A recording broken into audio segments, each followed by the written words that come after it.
नमस्कार दोस्तों। तो जिस टॉपिक पर आज हम चर्चा करने वाले हैं वो है बैट मैन्युफैक्चरिंग। ये जी हाँ, बल्ले की मैन्युफैक्चरिंग।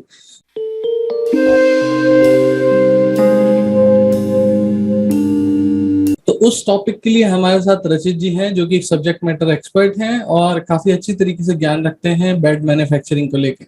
तो रचित जी, मैं आपका स्वागत करता हूं अपने इस वीडियो पे। तो बताएं थोड़ा सा कि हाँ जी, बैट मैन्युफैक्चरिंग कैसे होती है, क्या प्रक्रिया है, किस हिसाब का प्रोसेस होता है, क्या मार्केट अपॉर्चुनिटीज है, थोड़ा सा ज्ञान डालें। नमस्कार दोस्तों। तो आज हमारा जो टॉपिक है वो है बैट मैन्युफैक्चरिंग प्रोसेस। तो मैं एक इसको जो है स्टेप बाय स्टेप गाइड बनाकर आपको डिवाइड करके बताऊंगा 3 फेजेस में। सबसे पहले बैट मैन्युफैक्चरिंग प्रोसेस की कितनी आगे चल के डिमांड है।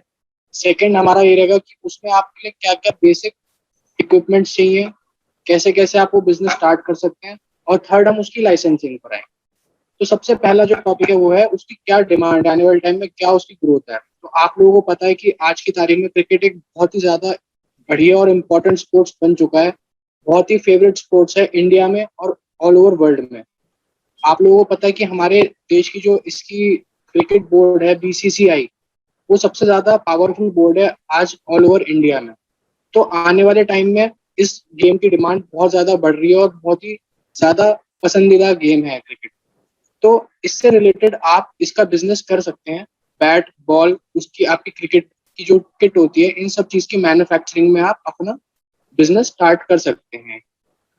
तो सेकेंडली हम अब इसके बारे में बात करेंगे कि कैसे आप इस बिजनेस को स्टार्ट कर सकते हैं। सबसे पहले आपको देखना पड़ेगा कि आपकी इन्वेस्टमेंट का क्या बजट है। क्या आप इसमें ट्रेडिंग करना चाहते हैं या आप खुद मैन्युफैक्चरिंग करना चाहते हैं।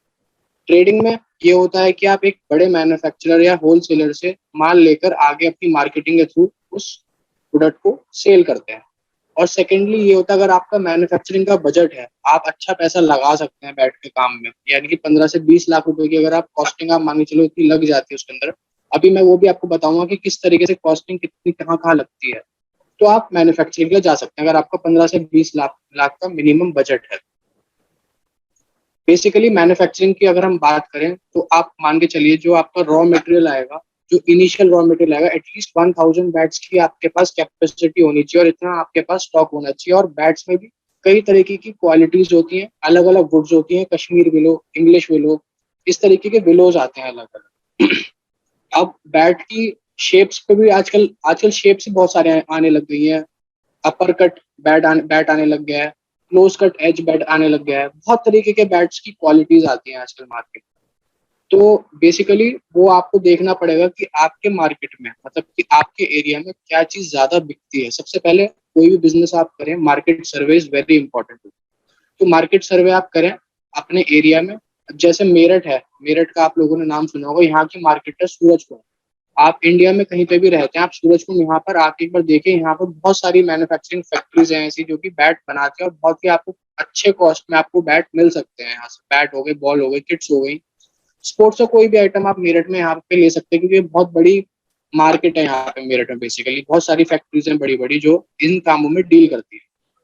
तो इनिशियली अगर आप इतना कैपिटल नहीं लगाना चाहते अपने एरिया में, क्योंकि सिर्फ कैपिटल की बात नहीं होती है, लेबर की बात होती है। अगर आपको अच्छी लेबर मिल पा रही है नहीं मिल पा रही, एफिशिएंट रिसोर्सेज मिल पा रहे हैं नहीं मिल पा रहे आपके अपने स्टेट में, साउथ इंडिया है, वहाँ पे इतनी आसानी से लेबर का थोड़ा बहुत प्रॉब्लम रहता है। क्योंकि ऑल ओवर इंडिया हमने बिजनेस किया हुआ है, तो इस चीज का मुझे आइडिया है कि साउथ इंडिया में इशू रहता है थोड़ा बहुत लेबर का।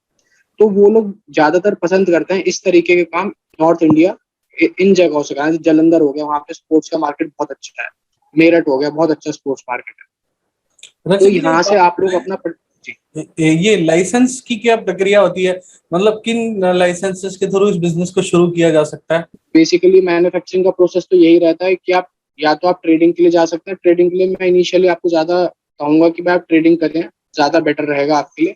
और हमारे पास भी ऐसी कई कंपनीज है जो इस तरीके के गुड्स में डील करती हैं। तो वो भी अगर आप कांटेक्ट करेंगे तो उसके थ्रू भी हम कोशिश करेंगे कि आपको उनसे जोड़ दें, उनकी फ्रेंचाइजी आपको दिलवा दें, जिससे कि आपको इनिशियली काम स्टार्ट करने में आसानी रहे।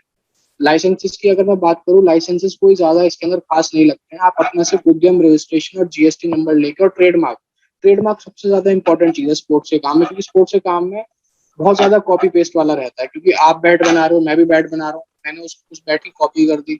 तो आपको इसमें ट्रेडमार्क जीएसटी नंबर, क्योंकि आपको लकड़ी खरीदोगे, उसकी मैन्यु प्रोसेसिंग करोगे या फिर आप मैन्युफैक्चरर से खरीदोगे तो आपको इनपुट टैक्स क्रेडिट का रिक्वायरमेंट रहेगा, जो GST is mandatory for this business.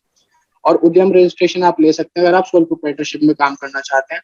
अगर आप प्रॉपर्ली ब्रांड बना के काम करना चाहते हैं तो आप इनिशियली 1% कंपनी का रजिस्ट्रेशन, इन केस अगर आप इंडिविजुअल हैं, और अपना प्राइवेट लिमिटेड कंपनी या एलएलपी, ये सब चीजें आप चारों फॉर्म्स बिजनेस की कर सकते हैं। आईएसओ सर्टिफिकेशन ले सकते हैं और एट द एंड आप इसके अंदर अपना ट्रेडमार्क लेके अपना बिजनेस स्टार्ट कर सकते हैं। मतलब अगर तो ये देखें लाइसेंसिंग का कम रिक्वायरमेंट। से कम कम से कम उस पे भी कॉस्ट पे भी बंदा लाइसेंस लेके इसको शुरू कर सकता है। हाँ, सब चीज इसमें शुरू हो सकती है, बस बेसिकली सारा इसमें मार्केटिंग का रहता है कि आपकी मार्केटिंग किस तरीके की है और कहाँ पर आप सेल करना चाह रहे हैं। मैं अपने व्यूअर्स को यही रिकमेंडेशन दूंगा कि आप अपना जब भी बिजनेस स्टार्ट करेंगे, बैट बिजनेस या कुछ भी, तो आप अपने आप को इंडिया मार्ट पे रजिस्टर करा लीजिए, जस्ट डायल पे रजिस्टर करा लीजिए। उससे आपको क्वेरीज आनी शुरू हो जाएंगी, फिर आपके लिए आसान रहेगा जो कॉल्स आएंगे उनको कन्वर्ट करने में। तो बेसिकली आजकल इतना इशू नहीं है, माल हर जगह मिल जाता है, बैट बॉल ये सब चीजें बड़े बड़े होलसेलर्स बैठे हैं जो अच्छे प्राइजेस में आपको दे सकते हैं। और बाकी आप सबसे बढ़िया चीज कर सकते हैं कि आप फ्रेंचाइजी ले सकते हैं किसी अच्छी ब्रांड की, उसमें मार्जिन थोड़ा कम आता है। बट अगर आप कोई नई ब्रांड जो भी मार्केट में नई नई लॉन्च हुई है, कई सारी ब्रांड्स हैं जो नई नई लॉन्च हुई है, और मेरे भी कई क्लाइंट्स हैं, मैं उनसे आप लोगों का टाई अप भी उसको कोशिश करूंगा कि हो जाए। रचित जी, इसमें इम्पोर्ट और एक्सपोर्ट का क्या हिसाब किताब है? अगर कोई बंदा जैसे सपोज मैं बात करूं कि हाँ जी ऑनलाइन अपना बिजनेस शुरू करना चाहता है, अमेजोन फ्लिपकार्ट में बेचना चाहता है, तो उसको बेसिक लाइसेंस क्या चाहिए होंगे? और मेनली सामान तो वो खैर हम लोगों से भी डील करके मंगा सकता है या हम लोगों के साथ टाई अप कर सकता क्योंकि अमेजोन फ्लिपकार्ट पे ही आप बेचें ज्यादा बेटर रहेगा, क्योंकि देखो एक रिटेलर कोई है, जैसे सपोज मैं आज बैट खरीदने जा रहा हूँ, तो मैं ऑनलाइन जो है ना करूंगा कि मुझे बैट ऑनलाइन मिल जाए। है? मैंने सुना है कि अगर अमेजोन और फ्लिपकार्ट पे भी जैसे कोई सामान बेचता है तो उसको ट्रेडमार्क की भी जरूरत होती है, जीएसटी की भी जरूरत होती है, हाँ, ट्रेडमार्क जीएसटी सब चीजों का रिक्वायरमेंट रहेगा इवन अमेजोन बारकोड की फ्लिपकार्ट भी पे, वो तो वैसे भी होती है। बिजनेस। क्या सर? बारकोड की भी इवन रिक्वायरमेंट होती है ई कॉमर्स वेबसाइट्स पे। बार कोड, हाँ, बार कोड का रिक्वायरमेंट रहता है। जो आपकी पैकिंग होती है उस पर बार कोड आपकी कंपनी का बन जाता है, जिससे कि स्कैन करने में आपके प्रोडक्ट की डिटेल सारी ऑनलाइन मिल जाए। हम्म। तो अगर जैसे सपोज कोई मल्टी स्पोर्ट्स यूनिट बनाना चाहता है, जैसे सपोज वो फोकस नहीं रहना चाहता कि हाँ जी सिर्फ बैट्स बनाए बॉल्स बनाए, क्योंकि बहुत सारे लोग होते हैं कि वो वॉलीबॉल बनाते हैं, बास्केटबॉल बनाते हैं, इवन कई बार विकेट्स की भी डिमांड बहुत अच्छी खासी होती है। ठीक है, बच्चे उन्हें बहुत लगा लगा के खेलते हैं। तो रैकेट्स हो गए, टेनिस रैकेट्स हो गए, सारी चीजें हो गई। तो वो सारी चीजों में भी मतलब शुरुआत में आप क्या कहते हैं? मतलब शुरुआत अगर कोई करना चाहे तो बहुत अच्छी मार्केट है स्पोर्ट्स की, क्या हिसाब किताब है? मेरे हिसाब से शुरुआत में आप जो है क्रिकेट के बिजनेस में ही ज्यादा स्कोप है आने वाले टाइम में, क्योंकि बैडमिंटन ये सब चीजें भी बहुत खेली जाती है इंडिया में। पर मेरे हिसाब से अगर आप क्रिकेट में जा रहे हैं तो स्पेसिफिक ही रहिए इनिशियली। अगर आप अच्छा बिजनेस करना चाहते हो, इनिशियली आप स्पेसिफिक रहिए। उसके बाद आप धीरे धीरे धीरे धीरे ग्रोथ करिए, नए नए बिजनेसेस में हाथ डालिए स्पोर्ट्स के में। उसके अलग अलग जो आपकी ब्रांचेस होती हैं, जैसे क्रिकेट हो गया, वॉलीबॉल हो गया, हॉकी हो गया, बास्केटबॉल हो गया, इन सब चीजों, स्विमिंग के इक्विपमेंट्स हो गए, ये सब बहुत चीजें चलती हैं आजकल। बट फिर उसके लिए कैपिटल का रिक्वायरमेंट बहुत बढ़ता चला जाता है, क्योंकि स्पोर्ट्स के काम में स्टॉक रखना बहुत ज्यादा इंपॉर्टेंट होता है। क्योंकि कस्टमर की डिमांड कभी भी कुछ भी आ सकती है कि मुझे ये वाला बैट चाहिए, कश्मीर विलो में इंग्लिश विलो चाहिए मेरे को। तो वो सब चीजें बहुत ज्यादा आपको स्टॉक रखना पड़ता है, इसलिए आप पहले स्पेसिफिक ही बिजनेस को चलाइए। अगर आप बैट मेकिंग बिजनेस में जा रहे हैं तो आप इनिशियली बैट्स ही बनाइए, उसके बाद फिर बॉल्स पे जाइए, धीरे धीरे करके उसकी किट बैग बनाइए।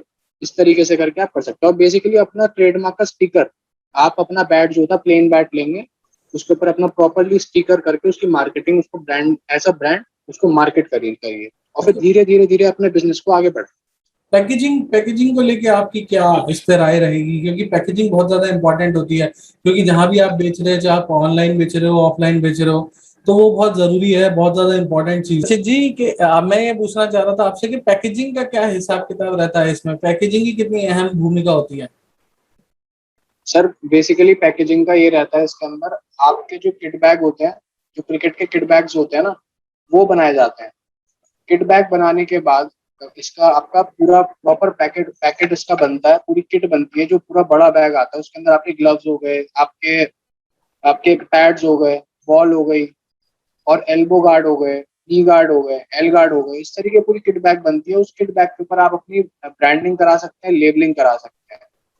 तो ये सब चीजें उसमें आपकी हो जाती है, उससे आपकी पैकेजिंग बनती है और आपका जो नाम होता है मार्केट में धीरे धीरे धीरे धीरे बढ़ने लगता है, जैसे जैसे आपका जो भी माल है बिकने लग जाता है। और कम से कम कितनी लागत में व्यवसाय शुरू हो सकता है, अगर जैसे सपोज कोई बंदा सिर्फ ट्रेडिंग करना चाहता है? हम्म। सर ट्रेडिंग के लिए मिनिमम आप मान के चलिए 5 to 10 lakh rupees, minimum 5 lakh rupees और मैक्सिमम 10 लाख रुपीज लगाने पड़ते हैं। और बाकी मैन्युफैक्चरिंग के लिए at least 15 lakh rupees minimum requirement है बैट मेकिंग बिजनेस के लिए, क्योंकि 5 से 6 लाख की तो आपकी आजकल जो इसकी वुड आती है वही हो जाती है। 5 से 6 लाख रुपए आपकी मार्केटिंग कॉस्ट आती है और 5 लाख रुपए वर्किंग कैपिटल के लिए घुमाने के लिए पैसा चाहिए चाहिए महीने। तो 4 से 5 लाख रुपए की सेल पर आराम से 30 से 20% आपके बच सकता है। 25% का मार्जिन लेके चलते हैं। ओके। और इम्पोर्ट एक्सपोर्ट को लेके आप क्या बताना चाहेंगे इस पे, जैसे आपकी कोई राय हो क्या नेबरिंग कंट्रीज के बारे में? सर इंपोर्ट एक्सपोर्ट कोड देखिए, DGFT directorate general foreign trade से मिलता है। आईसी कोड जो होता है आजकल मैंडेटरी है अगर आपको एक्सपोर्ट करना है। तो एक्सपोर्ट करने के बाद आपको लेटर ऑफ अंडरटेकिंग भी जीएसटी डिपार्टमेंट को देनी पड़ती है कि आप बिना जीएसटी के माल को एक्सपोर्ट करना चाहते हो या फिर जीएसटी के साथ एक्सपोर्ट करना चाहते हो। फिर वो जीएसटी का रिफंड मिल जाता है इनकेस आपने जीएसटी पे करके एक्सपोर्ट किया है।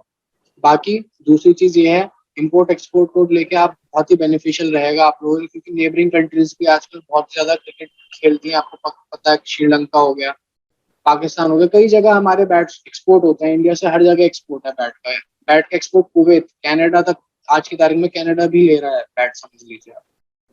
तो ऑस्ट्रेलिया हो गया, इन सब जगहों पे खूब बैट का एक्सपोर्ट है, वो यही इंडिया से ही होता है ऑल ओवर इंडिया। अगर रचित और जी, जो मेन हब है वो यही। हाँ बोलिए सर। अगर मैं आपसे ये पूछूं कि आप सिर्फ 5 पॉइंटों में ये चीज बताइए कि अगर कोई बैट व्यवसाय शुरू कर रहा है तो उसको उन 5 चीजों का क्या ध्यान में रखना चाहिए, चाहे वो लाइसेंस हो, मार्केटिंग हो या बाकी सारी चीजें हो, जिनको लेके वो अपना व्यवसाय बड़े प्यार से शुरू कर सकता है बिना किसी परेशानी के?